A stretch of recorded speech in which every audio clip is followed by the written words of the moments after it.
Hi అండి, ఎలా ఉన్నారు? నేను మీ సౌజన్య. నేను బాగున్నాను. మీరందరూ బాగుండాలని మనస్ఫూర్తిగా కోరుకుంటున్నాను.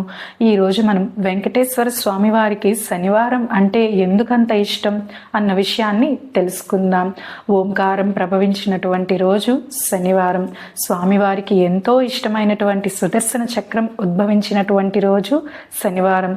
స్వామివారు భక్తులకు మొట్టమొదట దర్శనమిచ్చినటువంటి రోజు శనివారం. స్వామివారు ఆలయ ప్రవేశం చేసినటువంటి రోజు శనివారం. స్వామివారు పద్మావతి అమ్మవారిని వివాహం చేసుకున్నటువంటి రోజు శనివారం. స్వామివారు తన ఆలయాన్ని నిర్మించమని తోండమాన్ చక్రవర్తికి ఆదేశించినటువంటి రోజు శనివారం. స్వామివారిని భక్తి శ్రద్ధలతో పూజించిన వారిని తాను పీడించనని శనిదేవుడు మాట ఇచ్చినటువంటి రోజు శనివారం.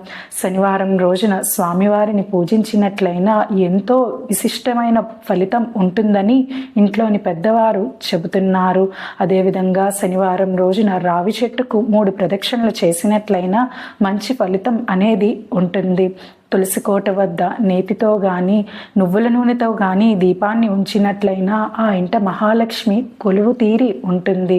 శనివారం రోజున దేవాలయానికి వెళ్ళి స్వామివారిని దర్శించుకొని నేతితో దీపాన్ని వెలిగించినట్లయినా కష్టాలు తొలగిపోతాయని ఇంట్లోని పెద్దవారు చెబుతున్నారు.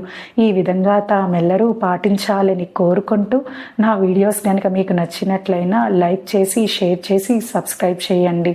మీరు ఇచ్చేటువంటి ఒక లైక్ అనేది నన్ను మరిన్ని వీడియోస్ చేయటానికి ప్రోత్సాహాన్ని అందిస్తుంది. స్వస్తి.